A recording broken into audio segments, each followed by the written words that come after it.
Read the Bible in 1 year with The Treasured Word. July 23rd. 2 Chronicles chapters 8 through 10, verse 19. Now Solomon brought the daughter of Pharaoh up from the city of David to the house he had built for her, for he said, My wife shall not dwell in the house of David king of Israel, because the places to which the ark of the Lord has come are holy. Then Solomon offered burnt offerings to the Lord on the altar of the Lord which he had built before the vestibule. According to the daily rate, offering according to the commandment of Moses, for the Sabbaths, the new moons, and the 3 appointed yearly feasts, the feast of unleavened bread, the feast of weeks, and the feast of tabernacles. And, according to the order of David his father, he appointed the divisions of the priests for their service, the Levites for their duties, to praise and serve before the priests, as the duty of each day required, and the gatekeepers by their divisions at each gate, for so David the man of God had commanded. They did not depart from the command of the king to the priests and Levites concerning any matter or concerning the treasuries. Now all the work of Solomon was well ordered from the day of the foundation of the house of the Lord until it was finished. So the house of the Lord was completed. Then Solomon went to Ezion-Geber and Elath on the sea coast, in the land of Edom. And Hiram sent him ships by the hand of his servants, and servants who knew the sea. They went with the servants of Solomon to Ophir, and acquired 450 talents of gold from there, and brought it to King Solomon. The Queen of Sheba's praise of Solomon. Now when the Queen of Sheba heard of the fame of Solomon, she came to Jerusalem to test Solomon with hard questions, having a very great retinue, camels that bore spices, gold in abundance, and precious stones. And when she came to Solomon, she spoke with him about all that was in her heart. So Solomon answered all her questions. There was nothing so difficult for Solomon that he could not explain it to her.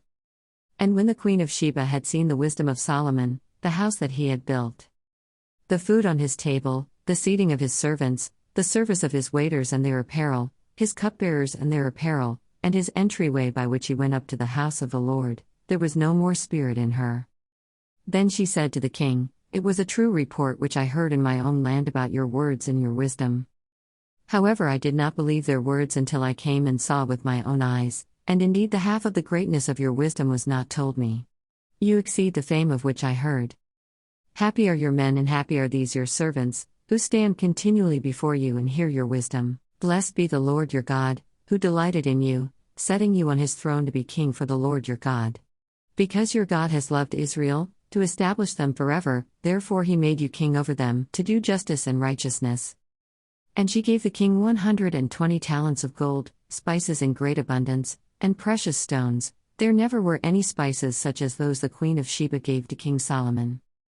Also, the servants of Hiram and the servants of Solomon, who brought gold from Ophir, brought algum wood and precious stones. And the king made walkways of the algum wood for the house of the Lord and for the king's house, also harps and stringed instruments for singers, and there were none such as these seen before in the land of Judah. Now King Solomon gave to the Queen of Sheba all she desired, whatever she asked, much more than she had brought to the king. So she turned and went to her own country, she and her servants. Solomon's great wealth. The weight of gold that came to Solomon yearly was 666 talents of gold. Besides what the traveling merchants and traders brought. And all the kings of Arabia and governors of the country brought gold and silver to Solomon. And King Solomon made 200 large shields of hammered gold, 600 shekels of hammered gold went into each shield. He also made 300 shields of hammered gold, 300 shekels soft gold went into each shield. The king put them in the house of the forest of Lebanon. Moreover, the king made a great throne of ivory, and overlaid it with pure gold. The throne had 6 steps, with a footstool of gold, which were fastened to the throne. There were armrests on either side of the place of the seat, and 2 lions stood beside the armrests. 12 lions stood there, one on each side of the 6 steps. Nothing like this had been made for any other kingdom. All King Solomon's drinking vessels were gold, and all the vessels of the house of the forest of Lebanon were pure gold. Not one was silver, for this was accounted as nothing in the days of Solomon. For the king's ships went to Tarshish with the servants of Hiram. Once every 3 years the merchant ships came, bringing gold, silver, ivory, apes, and monkeys. So King Solomon surpassed all the kings of the earth in riches and wisdom. And all the kings of the earth sought the presence of Solomon to hear his wisdom, which God had put in his heart.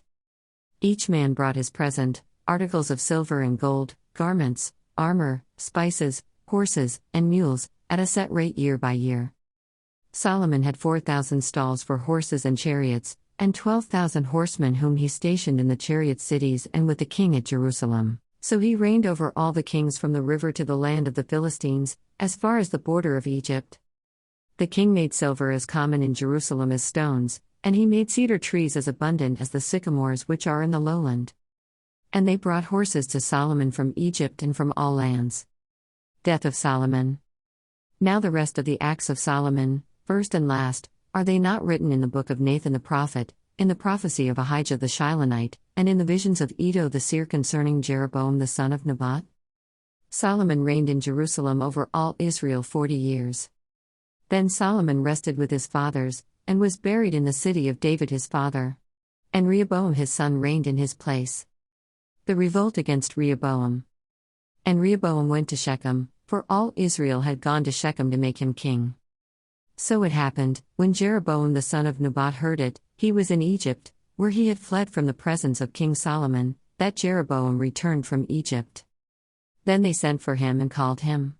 And Jeroboam and all Israel came and spoke to Rehoboam, saying, Your father made our yoke heavy, now therefore, lighten the burdensome service of your father and his heavy yoke which he put on us, and we will serve you.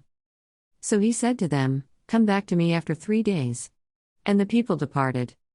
Then King Rehoboam consulted the elders who stood before his father Solomon while he still lived, saying, How do you advise me to answer these people? And they spoke to him, saying, If you are kind to these people, and please them, and speak good words to them, they will be your servants forever. But he rejected the advice which the elders had given him, and consulted the young men who had grown up with him, who stood before him. And he said to them, What advice do you give? How should we answer this people who have spoken to me, saying, Lighten the yoke which your father put on us? Then the young men who had grown up with him spoke to him, saying, Thus you should speak to the people who have spoken to you, saying, Your father made our yoke heavy, but you make it lighter on us. Thus you shall say to them, My little finger shall be thicker than my father's waist. And now, whereas my father put a heavy yoke on you, I will add to your yoke. My father chastised you with whips, but I will chastise you with scourges. So Jeroboam and all the people came to Rehoboam on the 3rd day, as the king had directed, saying, Come back to me the 3rd day.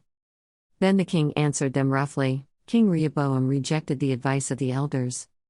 And he spoke to them according to the advice of the young men, saying, My father made your yoke heavy, but I will add to it. My father chastised you with whips, but I will chastise you with scourges.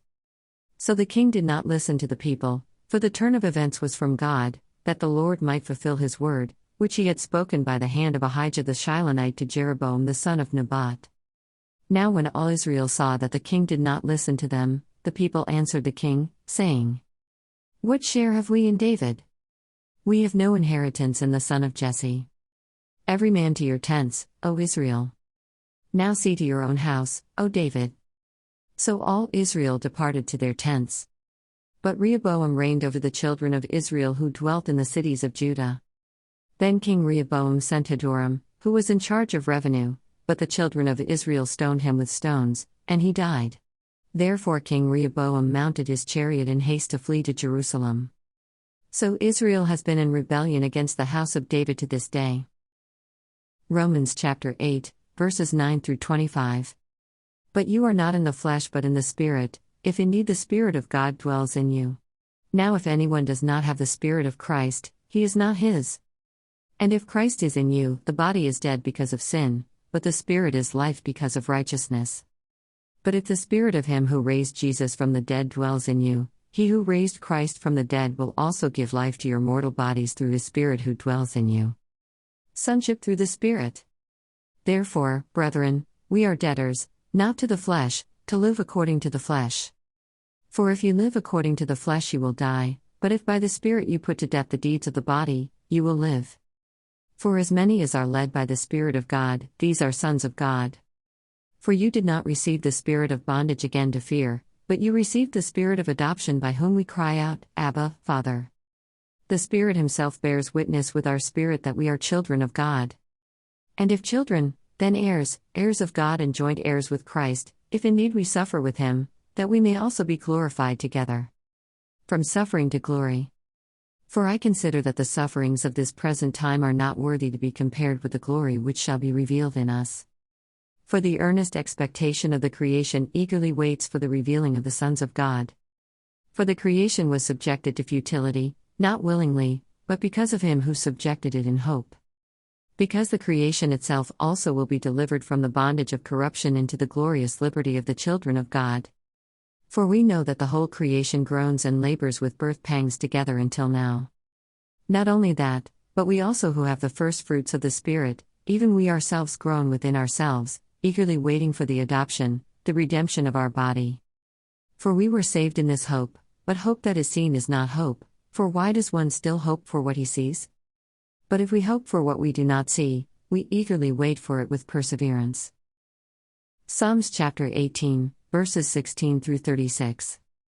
He sent from above, he took me, he drew me out of many waters. He delivered me from my strong enemy, from those who hated me, for they were too strong for me. They confronted me in the day of my calamity, but the Lord was my support. He also brought me out into a broad place, he delivered me because he delighted in me. The Lord rewarded me according to my righteousness, according to the cleanness of my hands he has recompensed me. For I have kept the ways of the Lord, and have not wickedly departed from my God. For all his judgments were before me, and I did not put away his statutes from me. I was also blameless before him, and I kept myself from my iniquity. Therefore the Lord has recompensed me according to my righteousness, according to the cleanness of my hands in his sight. With the merciful you will show yourself merciful, with the blameless man you will show yourself blameless.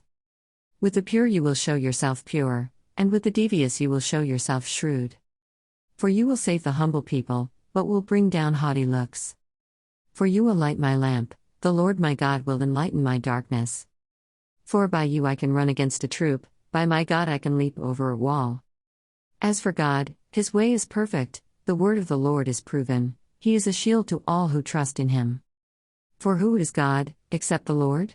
And who is a rock, except our God? It is God who arms me with strength, and makes my way perfect. He makes my feet like the feet of deer, and sets me on my high places. He teaches my hands to make war, so that my arms can bend a bow of bronze. You have also given me the shield of your salvation, your right hand has held me up, your gentleness has made me great. You enlarged my path under me, so my feet did not slip. Proverbs chapter 19, verse 26. He who mistreats his father and chases away his mother is a son who causes shame and brings reproach. Thanks for reading along with The Treasured Word. See you tomorrow.